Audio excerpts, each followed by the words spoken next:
I will show just a little bit about spacing, and then I'm going to touch on our project that many of us are working on. And I will invite those of you, if anybody has done anything during the past month, I'll invite you to share. Optional, but if you want to, we'd love to see what you're doing. Let's see. And I will give a little homework assignment that you can do, but of course there's no bad grades if you don't get it done. I want to mention that the San Diego group has, let me just bring it up. Let me bring up our calendar.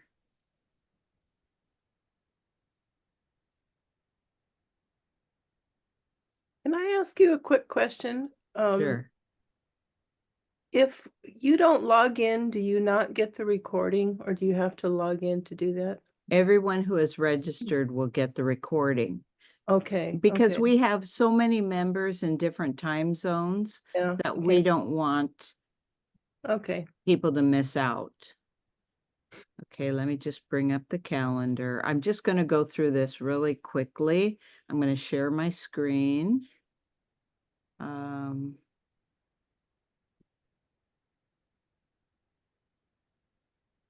And let me get back to Zoom and share screen. Where is my, there it is. And I'm going to share this. Okay, so we had a wonderful reception for our exhibit. I'll mention that. Barbara's on the call. And it's open till February 25th. I know many of you are not local, but for those who are, a few of us are arranging carpools to go back and look and take pictures. So if you get a chance. And if you're coming to our conference in February, you could come early, a day early, and go visit the exhibit. I'm throwing those out there if anybody is interested in doing any of those things. The SFC, now we're having our parent group is sponsoring some workshops. And we have Pretty Paisley Letters with Cecilia Boschi. Many of you have seen her work in the past. She's taught for other groups, and she leads a group also. Sorry about that dog. And so that's coming up January 5th and 12th. Those are Sundays. Well, okay. I think I'll stop right now because the dog is not stopping. Sorry.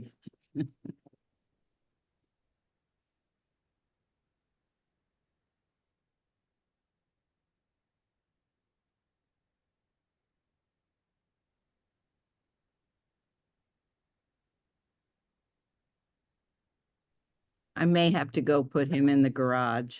So I can't really stop talking. So anyway, Barbara Close's workshop is full. I'll talk to her some more about whether she wants to accept any more from the waiting list. Just a minute. Let me see if I can get rid of the dog. We could talk amongst ourselves. Oh, but everybody's muted. Sorry.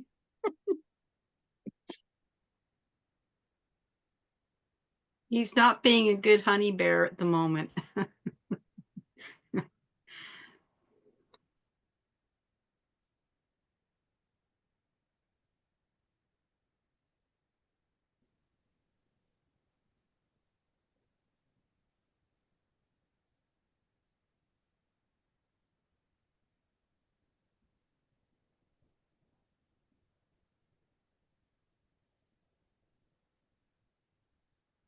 I apologize. We have a lot of coyotes here, and I think he saw one, so he wasn't going to shut up, but he's in the garage right now. So I want to mention, so Barbara Close will be teaching 8 weeks of Romans. There are a few people that I let them know they could be moved off the waiting list, but they have not responded. So we may have a few spots. Barbara did expand who could enter. So if you're interested, just add yourself to the waiting list. Just register, you don't have to pay. And then we'll see if we can let you in. The other thing with, let me get back to sharing now that I got the dog taken care of. So San Diego will have, let's see if I can find that. We're gonna have, here it is. And that's Jody Denning, just basic copper plate. And that's January 11th. And she will also, there'll be a second class on February 22nd. I think the 11th is minuscules, 22nd capitals, and the 8th is a review. So that is fundamentals, and it's a great price. So take a look at that. Visigothic Versals is full, and this class will be opening soon. Italian Hand of Jan van der Velde with Huang from Vietnam. Okay, so I'll stop sharing. And let's see, I think that's about it for announcements, but I'm going to give you all a chance. If you have anything to say, you're welcome to unmute yourself. And if you'd like to share anything you've done with Romans during the past month, we'd love to see it. Just raise your hand and I'll spotlight you. Anybody have, do we have any brave people that want to hold up their work? Otherwise, we can have next month, we may have more done, but okay, let me spotlight Eugene. Great, Eugene, you're on. Looks like we have a little bit of a freeze though. I hope Eugene's still there. Let's give her, I think we might have lost, no, we might have lost Eugene. Do we have anyone else? We can get Eugene later. Let Wendy, let's get Wendy. Okay, Wendy. I'm not sure. Wait, I'm not, I'm not oh, things. I have to put my earphones on. Thank you. Okay, so you've I'm started. sorry, it's kind of light, but I did it in pencil on graph paper. And I wrote out the word bellissima, and in Italian it means very pretty. And I just Hold wanted it to up. see, I just wanted to Oh. see what it looked like Oh, okay. all in a row. And so then I did it in like a square format. And then I did it again. So that's as far as I got. Okay, and that's what we're doing thumbnails for. You might want to try some smaller, but you're getting your practice with Romans while you're at it. So thank you for showing us, Wendy.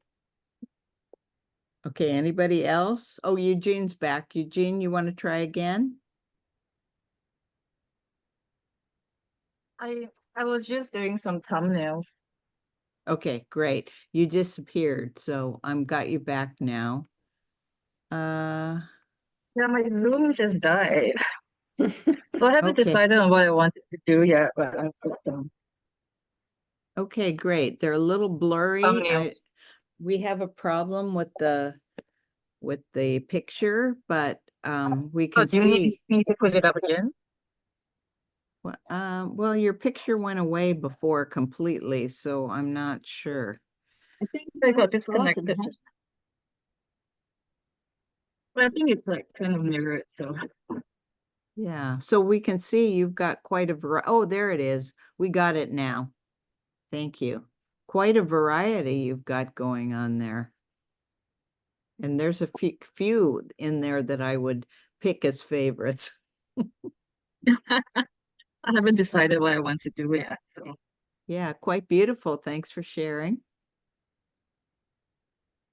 Anybody else?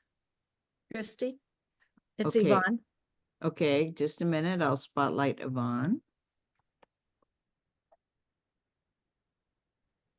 Wow, you're going to town. That's a lot of words you're putting in there.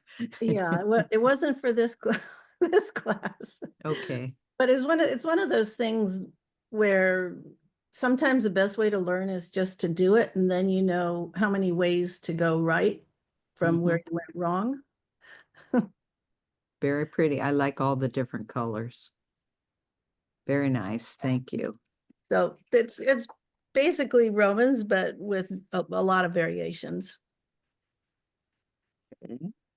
Thank you.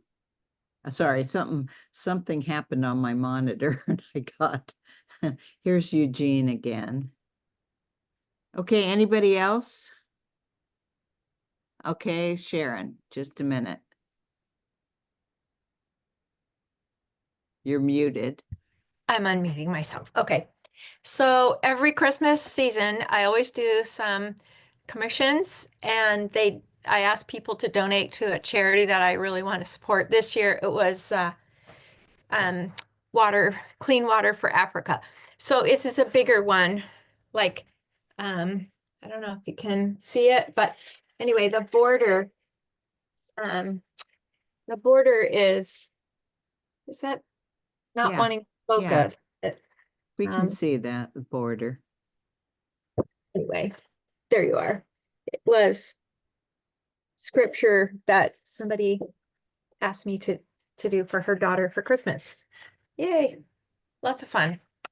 I think you posted that on social media. I but it- did. It didn't look so Yeah. big on social media. Yeah, it was very big. It's a little Thank you. daunting. Thank you for sharing. Anybody else? Okay, I guess that's it.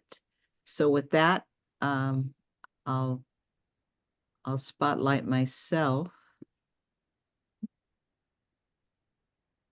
So I have I'm working on a bunch at the same time.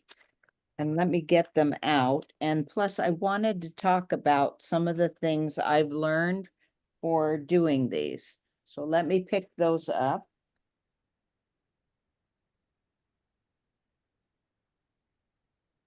I want to go through this pretty quickly because I want to leave time for Sharon to present.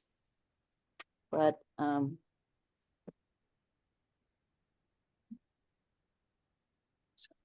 have so many different things here. It's okay. Let me get the dock camera on. And let me turn the light on. And I'll focus. I think the main thing is it's not focused. Okay, and I'll take these out. So this is a new one I started, but I have some I want to, that I started earlier that I want to work on, but this one I started for this at after our last session. So I started off, and let me turn this so it's the right direction. I started off, I'm going to just maybe zoom in a little bit. I thought I would write a different word, and then I decided I wasn't thrilled with it. And so I started playing with Just Do It. And I did lots of thumbnails. And I do them small so they don't take too long. And I'm playing and I tried building up, see what that did. I made notes to myself, make this wider and tilt it a little bit. And then I got to another sheet and I then started tilting it and fitting it in. And as I'm looking at some of these things, I might go back and pick little pieces of things I did to put into the one I have now. So I just kept trying different things here. I've attached the top of the T to the side of the T. This one I come down with the serif and attach it. Here it's not attached, serifs on both sides. Here I said, make this taller. There's all this blank space in here. And so I've got, now I'm working on separate sheets because I'm tracing. So here's my 10th version, my 10th rendition, and I said, I still need to make this taller. So here I made it taller, but I'm not that thrilled with the shape. I like it a little square, more square for this. So here's one. This, I haven't done any built up, but I have my shapes I'm playing with, and taller, more square. And I think this might be my latest version. I'm still not there yet, but I'm happier with it. So I came from, in about 15 thumbnails, I came from this version to this version. And I can still play around some more. I'm not there yet, but I'm going to do some filling in. And when I was showing these, I just saw some things that I liked in previous versions that maybe I'll play around with. Some of these ligatures, or maybe this one. So that's the thumbnail part of this. And what I wanted to mention is, so I started off with this one, and it's pretty much in order, but it's definitely not formal Romans. I already had gotten away from formal Romans, but I wanted to talk about, we had a class with Andrea Wunderlich, and she had us start with formal Romans. And as I'm going through my different projects here that I started earlier, I did start with formal Romans on some of them. And then I went to the next step where maybe I made them narrower. And the next step I bounced them. And then the next one I tilted. So I wanted to mention, call some of that to your attention. I've got some others here. This one is more script. I haven't, I think I'll play with that too, but it's not Romans. And this was from, I had many, many renditions of this as well. Starting off with just regular writing. It's very light because I'm in pencil. But then I eventually morphed. But what I actually decided on, and the one I took further, was one with Romans. And I'll show you what I did with that one. But here's playing around with little thumbnails of that. Well, I never I may do that too. And I think that this class that this study group we're doing is the perfect time for me to work on some of these. This is that, this is one of the Romans ones I did. I had a thumbnail where I had a capital A, and I decided to go with a lower foundational A. So this is a draft. I'm going to continue with this. But what I do want to say is I'm working big now. I think what I'll do, and this is what I learned from Liesbet, is I will color in the lines and then I'll refine it. But I think I'll make it smaller so I can go back. It's quicker to work smaller, and I'm not close enough yet that I probably don't want to work at this larger scale yet. I want to keep playing around. But when I feel I've got a layout that I want to go ahead with, that's when I'll start going bigger. Okay. This one is one I showed for the on the page. And I started off, I was doing two different things. And this was in a class with Liesbet. And I was playing around with thank you and happy birthday, get well. I'm designing for greeting cards.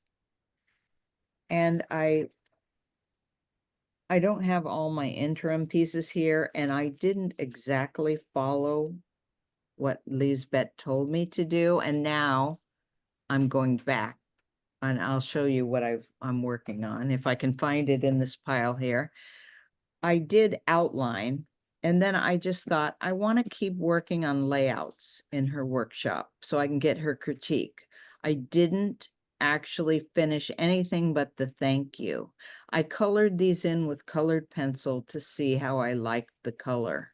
And I'm happy enough with this that I've been printing it on paper and gluing it onto the inside of birthday cards. When it's smaller, birthday card size, I'm very happy with it. But I wouldn't want this on the front of a birthday card. That was my goal. But Liesbet had said to me, you need to thicken these lines up. And if I had done this in black, filled it in with black and looked at it, it would have been very obvious to me. But I did not take the time. And that's what I'm going back and doing now. I'm filling these in with black. I've got a print I did, and it's here somewhere. And I'm going to thicken. Okay, so here's my print. This is as far as I got in her class. I did the outlines. And then as I showed, I colored them in with colored pencil. And I like the colors, but for birthday, I think it's cheerful. But now I'm just filling them with black and white, and then I'm going to start thickening them, everything thickening. And so I won't have hairlines here. These will all be thicker. I'll look at this. Do I want to maybe fill in some thicker right there?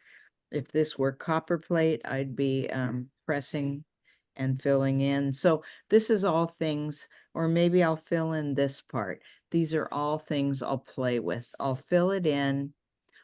Once I fill it in, I may reduce it, work on a smaller scale, thicken them up, and then go big again. And the reason for making them smaller is to save time. If I do every version big like this, I'm not going to want to do version after version. But if I'm doing it at small scale, then it's not so bad. So those are just tips that I learned in her class. And let's see if I have my thank you handy.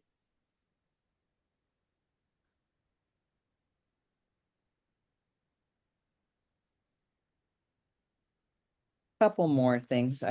Yeah, here's the thank you. So this one I did do the way that Liesbet had suggested. I showed you on the other sheet, I did some thank yous. Well, I continued doing lots and lots of thumbnails. And they're pencil, so they're light. And then I filled some in to see how they look space-wise. I was doing both happy birthday and thank you. And I did more. I did lots of them. And eventually I came up with this. And this was thick. You can see there's not hairlines here. They're thickened. And they just show up a lot better on a front of a card. And I made notes to myself, maybe move this slightly closer, just notes, maybe a little extra space in here. So this was an iteration of thank you.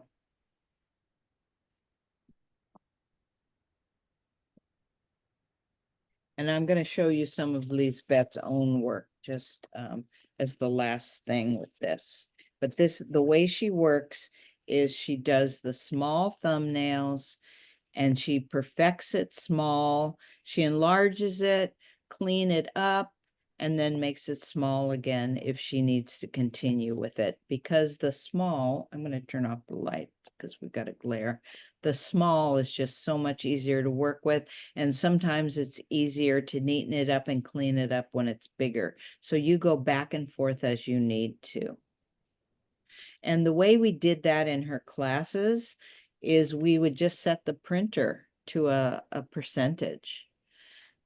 What I do now is I scan it.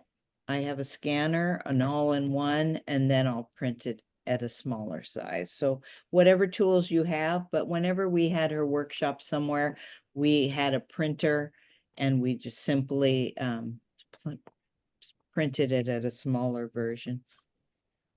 Here's some more that she's done where she combines script with her versions of capitals, and these are kind of, some of these are uncialized. Her stuff is very stylized and she definitely has her own style. And this is a card sold at one of the shops in Bruges, and where they're on the front of a card. And with letterpress, it looks fantastic. The texture is there. Let me turn the light back on. See if you can see that texture. Anyway, I love them. And she mixes minuscules and majuscules. And this is, I sent this card out, so I photocopied it before I sent it, a thank you card, dankjewel, which is thank you very much in Dutch, Flemish. And one last one that I have not finished that I want to finish. It was in a class with Liesbet, and I went through all the steps. Lots of steps. I think I don't have every thumbnail here. And then I was in a rush. The class was ending, so I did it. I completed it with light gouache on dark. But then I'm looking at it because I'm rushing, and I thought that N is just too narrow. It just bothered me. So one of the things I'm working on now is I made a wider N. I'm playing around with that, and then I want to redo it. I did not want to frame this and put it in an exhibit. I just was bothered by that. If I weren't so bothered, I would have done it, but I want to redo it, and I've got an N here. I want to remodel slightly before I fill that in. So any questions about the process? I think the main process, what Liesbet taught us, was how to save time by you do your thumbnails, you come up with your thumbnail you want, you draw it out, you thicken up your lines, and when you have a thumbnail size, you enlarge it, refine it, and you keep doing that, going down small if you have a lot more changes to make, and back and forth, small and to the size you need, as needed to save time. Any questions on that? I'm going to just move on so that I don't take too much of Sharon's time. Okay. Also, I said I would talk about spacing. It's very brief. I did say that. Last time we talked about Susan Houghton's book, and she had us go through the geometry of the letters. But the one thing she said is, you don't necessarily want to do these perfect geometrical letters. They don't necessarily look right. You want to use your eye. And one thing I'd like to add to our handouts is this type of thing that she showed. She said if you have 3 small letters in a row or close together in a word, P, R, B, it just won't look right if you're doing the geometrical with the small bowl. She makes them bigger. And she's showing her here, here's a small width, here's a medium width, and here's a really wide one. She's showing you what happens. This one she said was too big. This is too small, but that's a geometric. And she also talked about the O's. If you have a perfectly round O, it does make these look extra small. So what you can do is slightly narrow your O. And this is her do not do. If you narrow it too much, you now have ovals instead of round Romans. But she's saying you can slightly narrow it if you're going to have it next to the thinner letters so that the O doesn't overwhelm your thinner letters. So wanted to bring that to your attention, and I would like to draw up some samples and put them in a handout. And I did send you an updated handout, and I will be making more changes. This says in progress. I started doing half spaces, a half square space, which I learned from Jürgen. And I mentioned Jürgen kind of uses some narrower letters. I looked at Susan Houghton, and she uses 5/8 here. What I really want to do, and I'm showing you the difference. Here's a half square. Here's 5/8 of a square between. You can see how much more spread apart this is. I looked at Christopher Hannes. He uses 3/4 between his letters. And I looked at Annie Sakali's book, and she says you come up with a space and you stick with it. You're consistent. But I did measure her spaces, and she's using a half. So I thought, okay, I can stick with my half that I'm using. But I think what I'm going to do is show, I'm going to work some more in these handouts, and I'll show different spacing done by different people. And these people that I'm mentioning, they're all experts and as I think widely respected. So it can vary. If you want your word to be smaller, thinner, not take up as much space, then you're going with smaller spacing. If you want it to take up more space, you widen it. So I'm just reviewing how this can vary, and it's not wrong. It's your call on what looks good. And basically what all of them said was you're going for what looks good. In both the narrowing the O, widening the bowls of the PRB, and you're just looking for what looks good.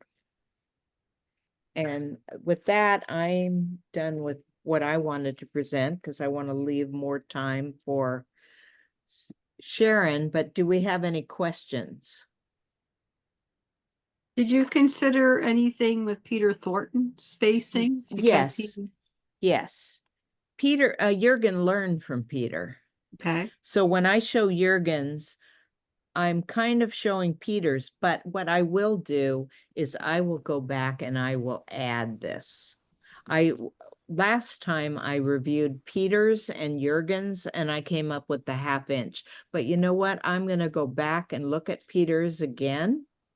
And with this in mind that I want to represent, sorry, I've lost my picture. I want to represent what the different calligraphers are doing. If I remember correctly, Jürgen was pretty much following Peter, but you know what? Don't take my word for it. I will double check that and Yeah, because he's sort of the master as well, too. yeah, and he's the one also in varying Roman forms from wider to narrow, and then combining them together, which would be a whole other space exercise. Yeah, and actually that's what we talked about last time it was Peter. I was reviewing his handouts, and he's the one that specifically said, you make these bigger to make them look better. But now I've seen it in Sue Houghton's book also. So Peter's are in his handouts, Sue's is in her textbook, and they're all agreeing with each other. So it's not cut and dried that you have to do it one way or another. You base it on what you're writing, what looks good for your purpose. Yeah, and as we go along, I'm just going to share small amounts of this each time, and I will touch on what the various experts share. Perfect. Okay, any more questions, comments before we move on to Sharon? Okay, so what I want to say, a few of you have had a class with Sharon. Sharon was she still is a licensed artist. She sells her work to stores like Target, etc. Many big businesses. She did a lot of work, die cuts. Her specialty is paper cuts. Beautiful, beautiful, intricate cut paper pieces. But Sharon also, she loves Romans, and she has been working Romans into her paper cuts. We have one in our exhibit right now at the Maloof Museum. We have several of her pieces, but one particular cut paper piece. And there was one more thing I wanted to mention, Sharon, but I'm not thinking of it at the moment. So I'm going to just go ahead and, the other thing I want to mention is Sharon teaches on cruise ships. She may have hundreds of people that are there in the, I guess I'm going to just say dining room, but Sharon will know best. Yeah. She has to bring supplies for everyone, so she carries a suitcase packed very efficiently, and she does not check it because she can't afford to lose that. And she goes every year once or twice or more on these ships, and she gets to go to wonderful places. So with that, I'm going to turn it over to Sharon. Thank you, Sharon. So I started calligraphy when I was having problems falling asleep in college classes. I decided if I took my notes in beautiful letters, maybe I wouldn't fall asleep so much. So it was a good rescue for me. And I still love it. But I was feeling really stressed last year. I had a lot of life circumstances that were challenging. And I told my husband one day, like, I'm going to go look at my bookshelf and like find a book that I really never spent time in, and I'm going to enjoy the letters in it. This is one of them. When I was doing a lot of fabric design, I found this old school book called Pattern Design by a guy named LDay. And LDay was a contemporary of a lot of the arts and crafts movement people and friends with all of them. And he designed like everything from, he used to paint stained glass, and then he started making stained glass. And then like, I think probably every one of us, like, we don't stick with just one thing either, because you find out, like, you make cookies and you're like, they don't look right. And like, doesn't matter what you're doing. We all kind of, art just seeps out into our life, right? So anyway, so I have this book on my shelf. Um, does anybody have this book? Like, I love this book. Anyway, so last year, I spent hours in this book.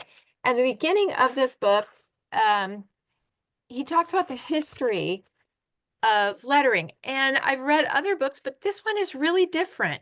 And you can go on thrift books. Do y'all shop on thrift books at all? Yeah. Well, they have a lot of copy of these. This book is kind of yellowed and everything, but like, I didn't really care. And I just spent hours like looking at all these letters. Anyway, I'm still absolutely captivated by this. And he's got all these different alphabets in there. So I just want to like share with you some of these really fun alphabets. And just at the beginning, I want to say, like, so my document camera died today, and well, or a little bit before, but like, hello, I've been like on tech support, and anyway, it was a wild and crazy day. So I'm not going to be able to demo like I kind of wanted to, but then maybe nobody really needs a demo, because don't you love to just peer at letters like, oh no, this has gone a little bit crazy. Okay, here we go. So these are just some of the alphabets that I absolutely love. So I'm going to ask you, like, we're all letter geeks, right? So like, unmute yourself at any point and chime in, and let's pick apart some of these alphabets. It's so much fun. So some of these you kind of look at and go like, well, does that really have anything in common with Roman? But it kind of does, right? So this one, from a picture frame in the Louvre in 1480. And look at that. I mean, chime in. Let's pick this alphabet apart. What do you like about it? What do you not? There's a lot of rules broken in this particular sample. Like, I don't think anybody really knows who did it, but look the way, like, the serif on the F and the E, and they're so different from one another. The letter itself is completely different. And even the E's that are supposed to be like aren't. The top row, the E on the far right, and then the second letter on that line. That's really fun how different it is. What do y'all think? The G's interesting. Huh.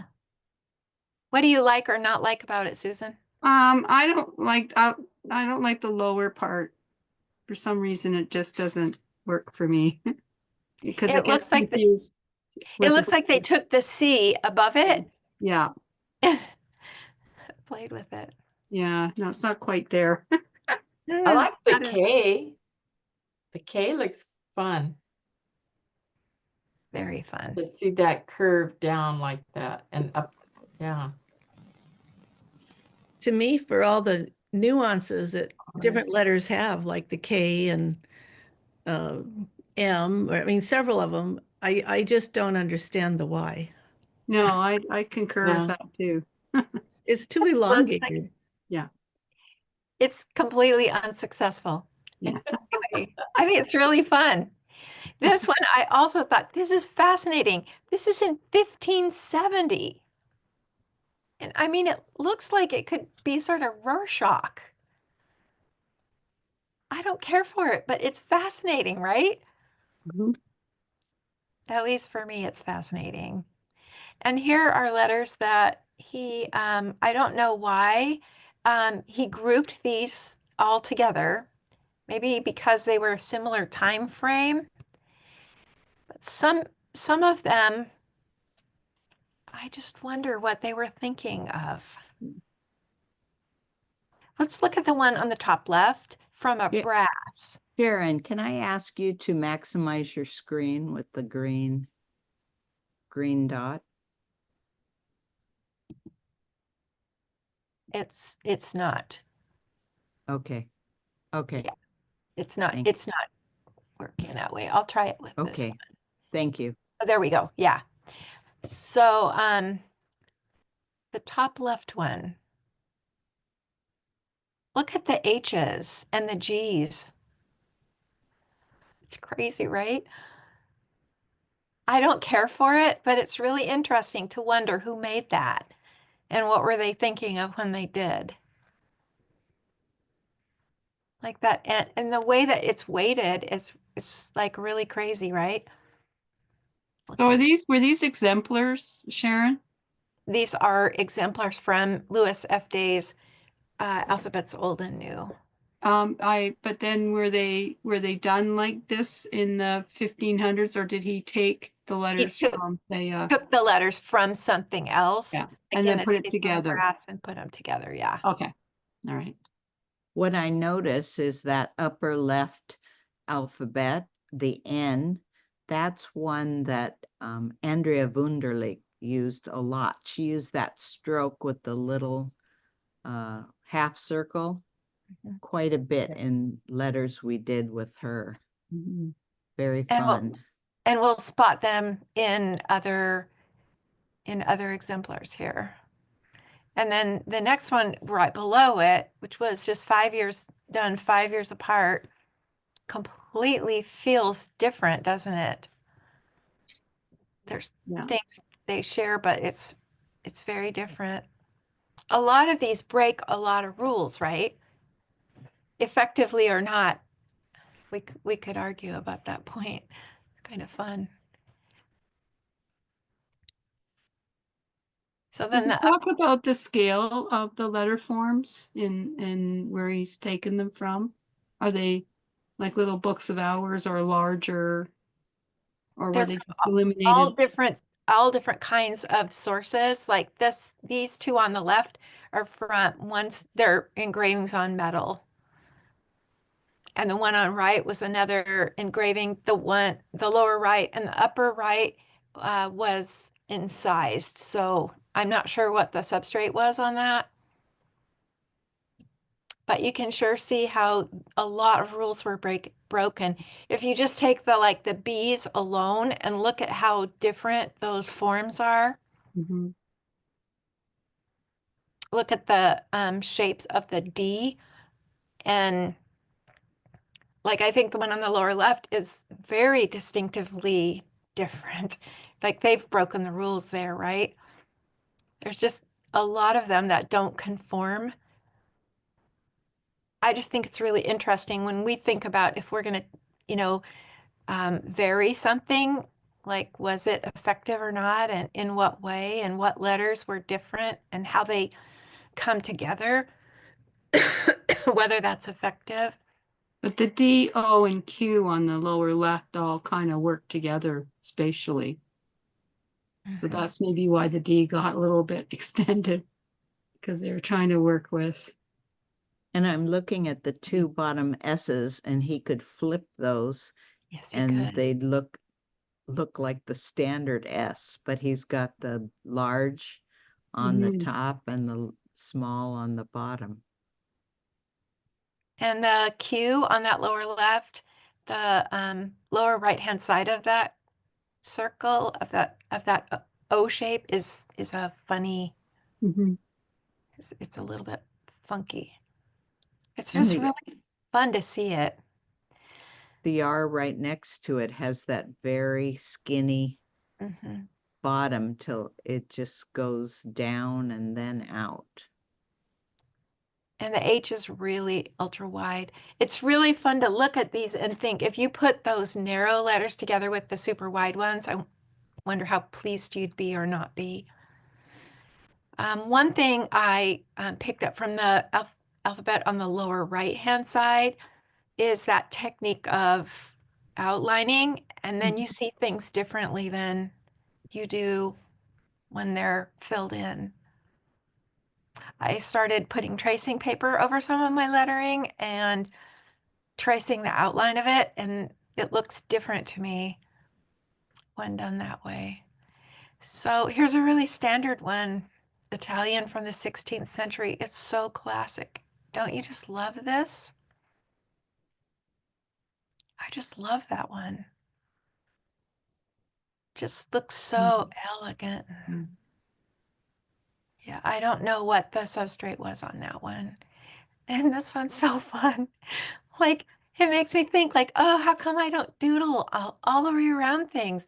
And then, so like in 1549, somebody was polka dotting all their letters. Like, I think that's super fun. Is it possible to zoom in on that so we can see the detail more closely? Um, And I, if not, maybe we can, yep, oh there. yeah, there. Thank you. Isn't that fun? Yeah, they've got little flying dragons and funky looking birds. And when you look at it more closely, it's just like really fun. Was that his work to do that? Or was he copying out of where he Uh, was?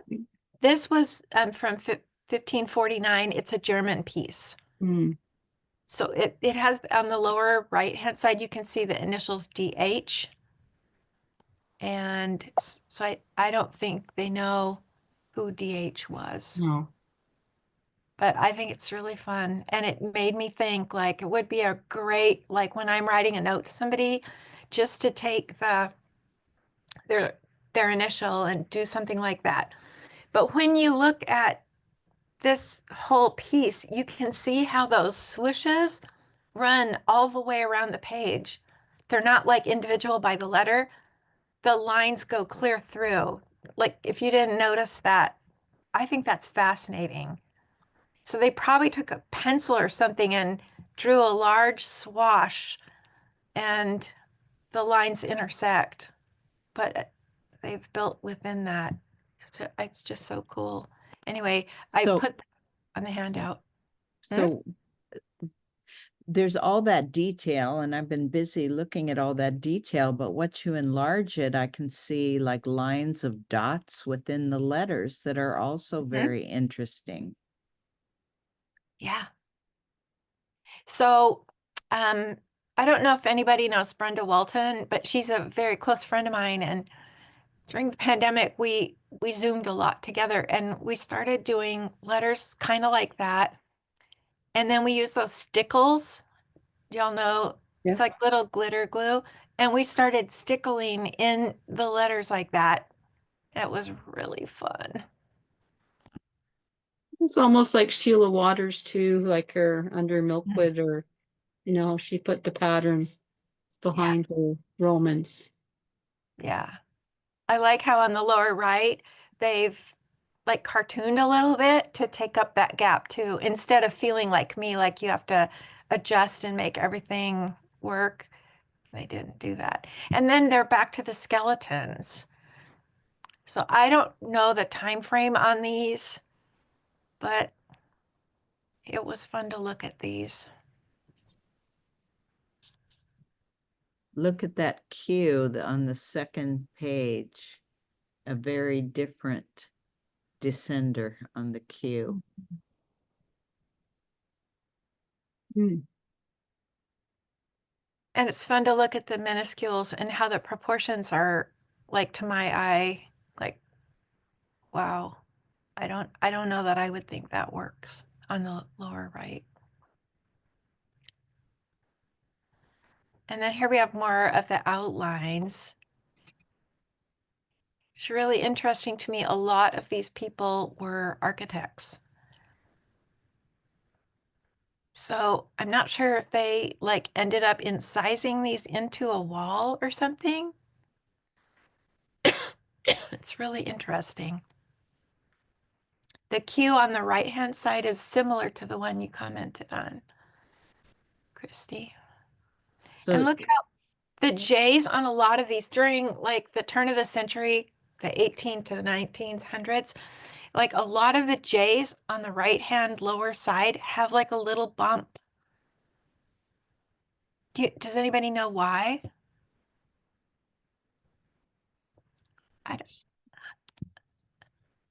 I don't know anything about why, but So what I do notice is when I took one of my first Romans classes, I think Barbara Close and Lisa Engelbrecht, and Lisa said the J should not look like an umbrella handle, and these do. do. So Yeah, we can I remember we that. can break the rules. I think the right-hand one, look at the size of the bowls on the two R's. Isn't that interesting? And Yeah. where the leg is. There's that tail on the string, the Q again on the right. That's very interesting how they bring it from the left and swing over. Mhm. Yeah. You kind of like think about like how letters fit together from one line to the next line and how useful that the variations of the strokes on the bottom of the Qs could be. Either exaggerated or if you didn't have enough space to fit one in. Like the one on the left, it barely takes up any room at all. Right. And then doesn't this like, I don't know about for you guys, but like this looks like subways to me. Or it looks like the London subway. It looks like the eye doctor's office. Yeah, that too. It's just fun to look at all these letters, isn't it? Like, I just love looking at them all. Okay, this one you have in your handouts, but I kind of thought it might be fun to stop at this point and just look at these. Like at first, when I looked at these, I'm like, there's nothing in common with Romans on this at all. But the more I looked at it, I was like, wow, they were playing with that. And this was done with a pen. I just think that we should stop for just a minute and sketch out a few of the letters or get your pen out. If we just take 5 minutes and play with what we think this, take a letter or two that you like or don't like and change it up and maybe make it more Roman, maybe not. But it's just fun to play with the letters. So let's just take just a couple quick minutes with a piece of scratch paper. They look like French round hand. They do. Do you like that or not? I love it. Yes, I like French round. I like this too.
You don't necessarily notice until you start drawing. I realize these are narrower.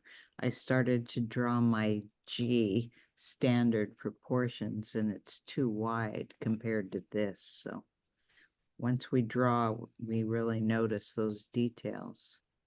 That's what I noticed too, that none of them are really following the standards of the width and isn't it? I think somebody was just playing. Mm-hmm. I don't necessarily think it's a great alphabet, but it's just fun to think like they were just having a good time. It was probably great in whatever use they came up. Might have been in an ad or something. Oh, yeah, that's probably More, true. let's say it's a woman's clothing or something, it would probably be more appropriate than standard Trajan Romans. For sure.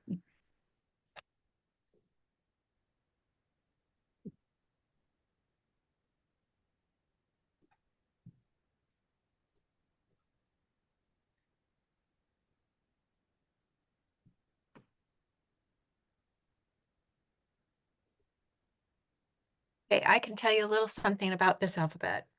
The sloping form came, of course, from the use of the pen, but it was largely adopted by the Masons of the 17th and 18th centuries, who copied even the most elaborate flourishes of their writing masters.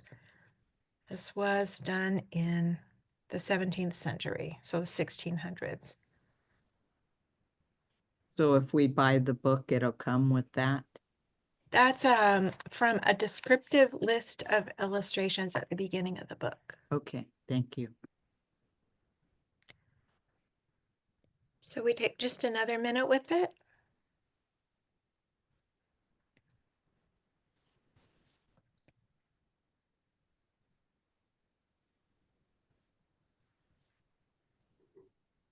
And it definitely has some uncialized forms. Few of them are very obviously.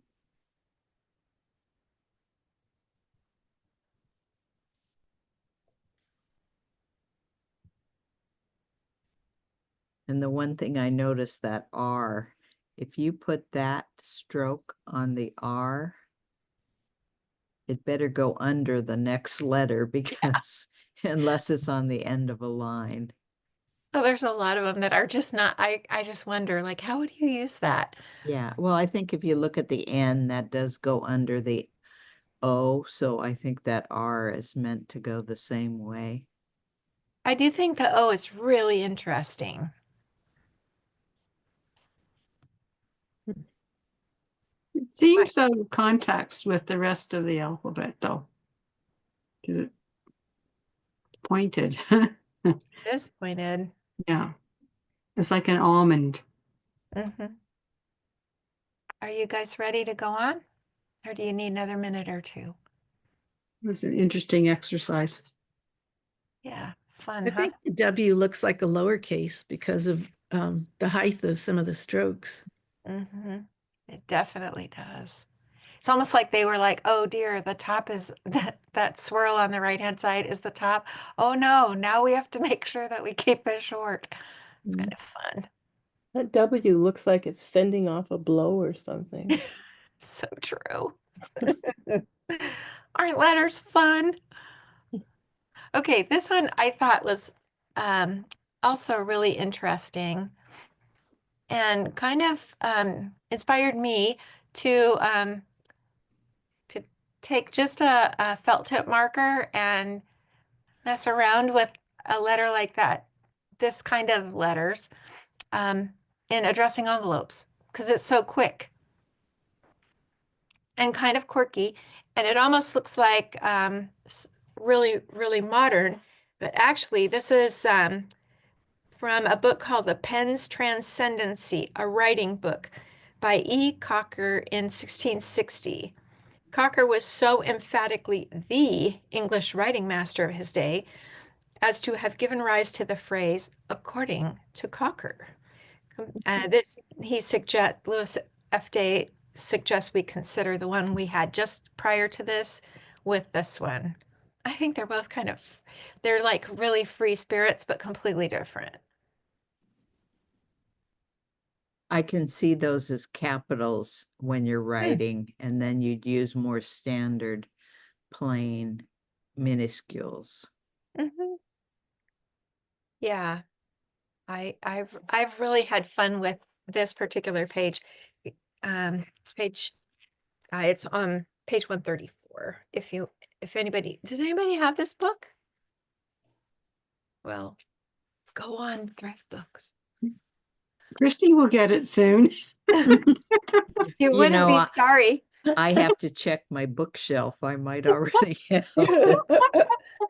So yeah, and again, Brenda Walton, who happened to be the person that Mike Gold at the international conference before the pandemic, the one in Bellingham, Washington, north of Seattle. Mike Gold said that Brenda was his favorite calligrapher, and Brenda does letters like these for her capitals with a micron pen on envelopes, and they're really fun. Okay. And then this is like, I thought it was really interesting that he said old style italics. And this was like in 1875. It was old style italics. But I thought it was really interesting just looking at the way Romans influenced italics so heavily. And yet some of the letters here look like they're completely separate. Like, what's up with the J? Right? There's the base of that Q, that same lower part, but put onto, it just looks so funny to me. It looks like a cursive Q. You can see that connection now. It looks like a 2, which a cursive Q did look like. It looks like they tried to do italic combined with Roman. I don't know, it's funny to me. And then here we go. This guy Weeks, he was like really prolific, and this guy Cocker wrote a book called Magnum in Parvo. I don't understand the title, but he featured this particular inscription as being ideal. And yet when I looked at it, I was like, wow, look at that A. That capital A, it's am I the only one that finds it like that's really strange? So I can make it bigger for you. What do you think? Feel free to unmute yourself and pick this alphabet apart. Yeah, it's bent, like the M is bent on the right Mhm. side too. And the end's not bent. Yeah. And those two M's are like so vastly different from one another. And they Yeah. don't match with the ends at all. Yeah. I mean, do you like it or do y'all don't like it? I'm not fond of it. I'm not crazy about the serifs. No. I wonder why that J is like so curved and the other letters are not. It's not genetically related to its mates. Yeah. And the R's, like, they look like they're about to fall over forward. Hmm. So, like, if you were going to correct these, see, I think this is really fun. So, like, if you're going to take this alphabet and print it off, like I actually did this, printed it off, and then lay tracing paper over it and pretend like you were one of the people like you were John Stevens and you're going, okay, I'm going to correct this. Or Yves Leterme, he always makes those red arrows. I went over it and like made it the way I thought it should have looked and then took it away. And it's a really good exercise. If you like want to improve your calligraphy, I feel like that's one of the really good things because it, like Kristi was saying, it makes you like really examine what you're doing and the way that you're doing it, what you like or don't like. Okay, so here's another one. Do you like this one or you don't?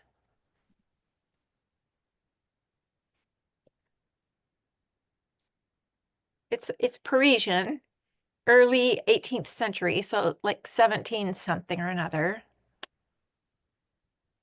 I'm wondering why the spaces between some of the groups of letters. Mhm. And the spacing is Maybe. so close. They're like Maybe. jammed together. So wide. Uh-huh. In an uneven way. Yeah, that A, I think, is the widest letter. Maybe the I W is know. wider, but not too I much know. wider. Funny. I don't think so. I think the A is the widest. I mean, it's really interesting. Think about your own letters and how you would maybe pick them apart. And if you like them or don't. But I think it's really cool to think about, like, did these people, like, they had motive for why they did it this way? So when I do an alphabet and I don't have the correct proportions, I'll just say, oh, that's my new design. Yeah. Mhm. Perfect. I think some of it's really charming, though. I mean, it could be like very charming, but it should be intentional, right? Like, so like if you look at the eights, like, do you think that the right hand eight works? Like, I don't think it works at all.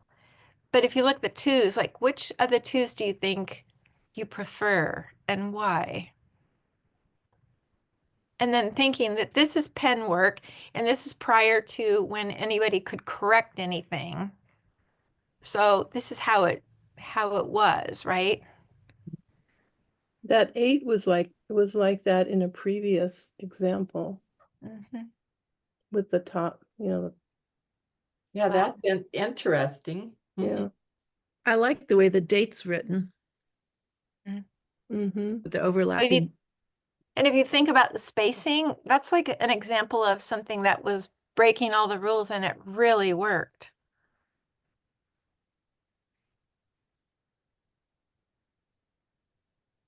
Okay, this is one that I thought fascinating, right? This one, oh, I've got to look it up. There's a story that I wanted to make sure that I didn't miss. I have to find it.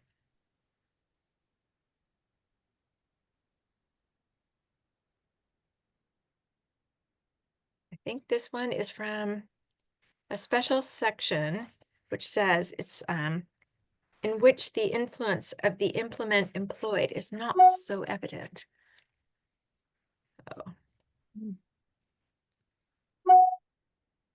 What's the origin of this particular alphabet? I am going to have to reduce it because I'm having trouble finding that out. 142. Okay.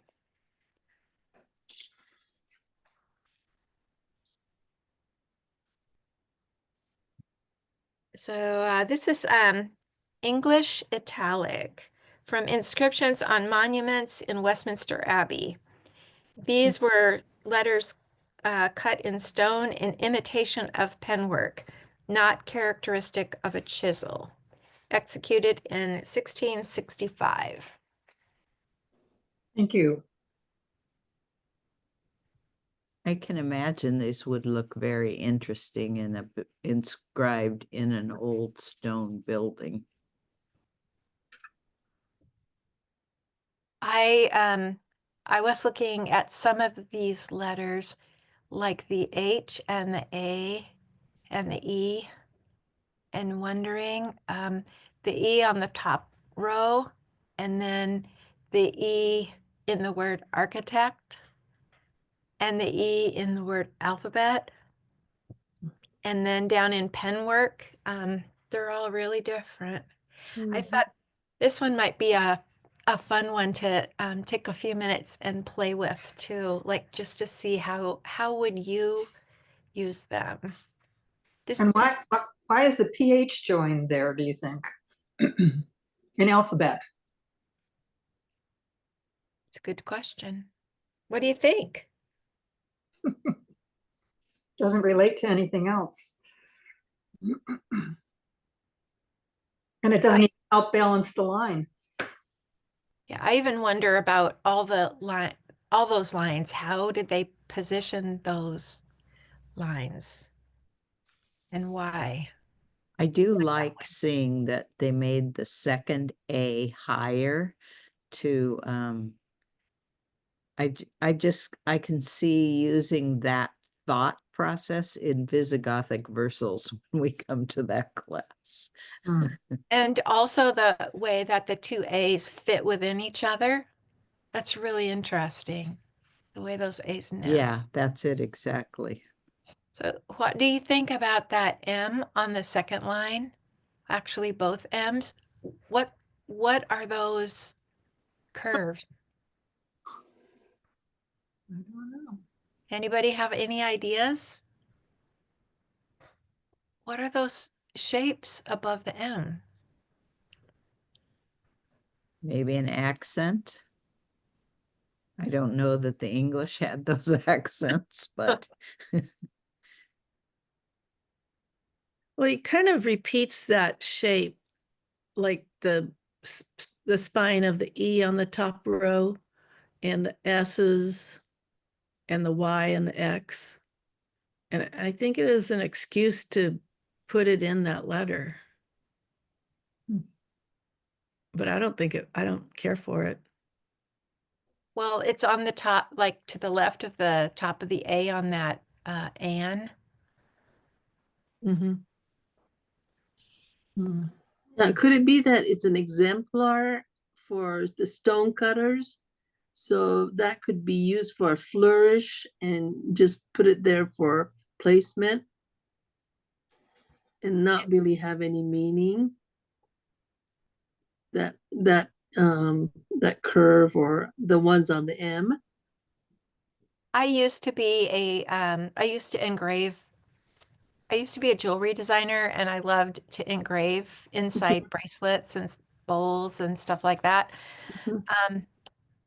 And it's like engraving is a little bit like ice skating. And when you slip, Like there are times that you kind of slip and you have to make something decorative out of that slip because it's there. I just kind of wondered if it might be something like that. Uh, But I think, like if you think about it, this I can really see how letters like that, um, whether you went more traditional Roman with it or whether you kept it really stylized like this, it's very charming. Do you want to take a few minutes to sketch this or do you want to move on? I will mention that we are at 7:47, so we have about 13 minutes left. Oh, we better go. Well, just as a time check, but I do also want to note, Yukimi had a beautiful piece where she did letters with leaves attached, and this M and that N, and when the U, those just, and the W, those just make me, she did it very artfully through her whole alphabet, but those reminded me a little bit of what she did. Not as artful as hers. No, but it's like for me anyway, a lot of this is just feeding my eyes. And then when I go back and make a piece, it influences me a little bit. Look at that J and the Q.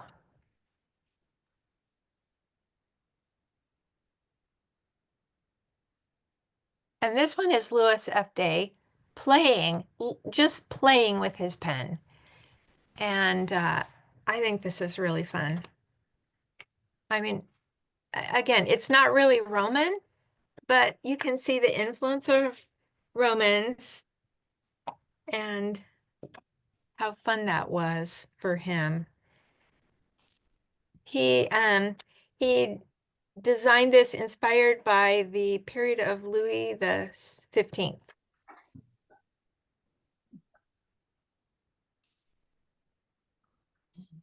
Again, it's just sort of a takeoff, right? And there's those swirls with the M and N.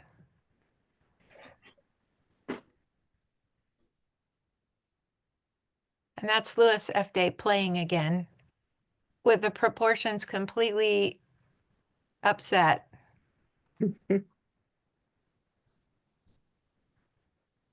Another Louis F. Day playing around. This really does reflect that late 1800s arts and crafts look, right? But none of the lines are straight. I mean, I don't mean none of the lines, but look at how like a lot of lines are excessively curved. That's so arts and crafts, right? Mhm. I love that one. Alphabet and ornament. And look how they stuck the QU. Isn't that fun? And everything's so squatty. Here's another leafy one. That did remind me of Yukimi too. And that's Louis F. Day again. Again, very craftsman. And Walter Crane, like iconic Walter Crane, right?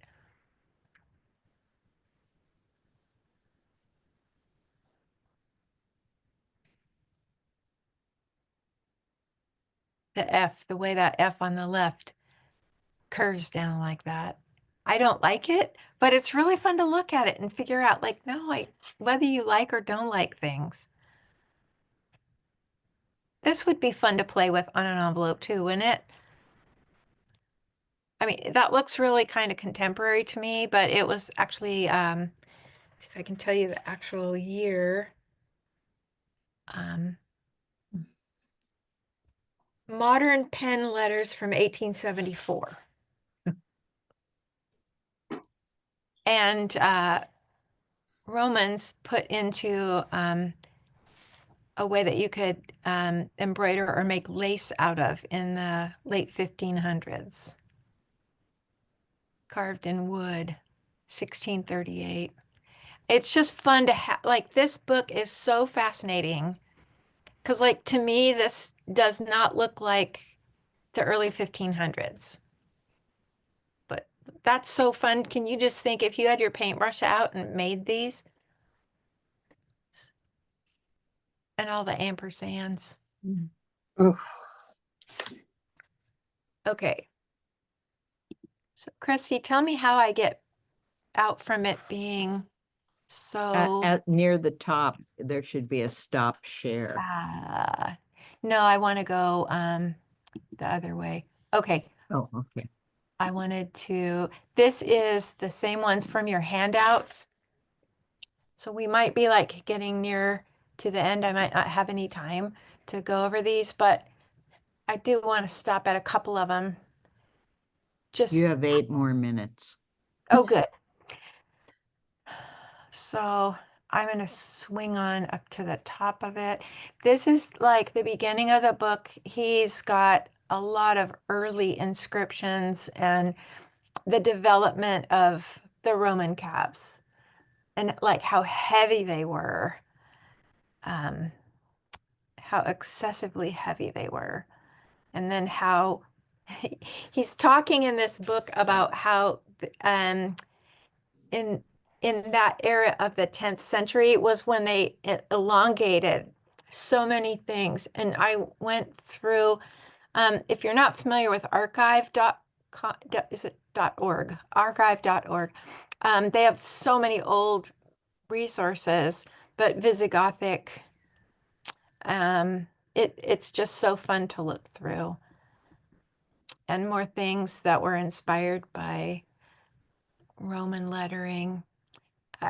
I mean, it's from the forum. And look how like their lines aren't straight. Like the Z, I noticed like they couldn't make that line straight. It was too hard. And then to make the Q, it's not on the lower right-hand side of that letter. It's not regular. It kind of makes you feel a little bit better about your own struggles with some of these things. Just so much fun. And the development of Romans, he talks about, in this book, he talks a lot about the development from one form to another.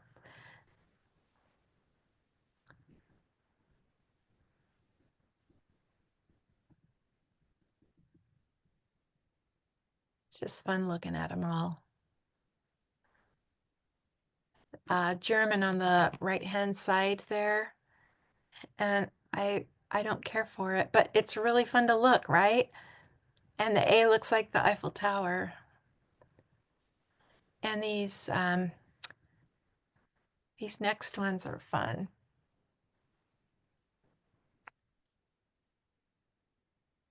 So if you just like want to think about varying your own letters, you can like look through a book like this, and I think it really tells you like, oh, I don't want to do that, or that really worked for them.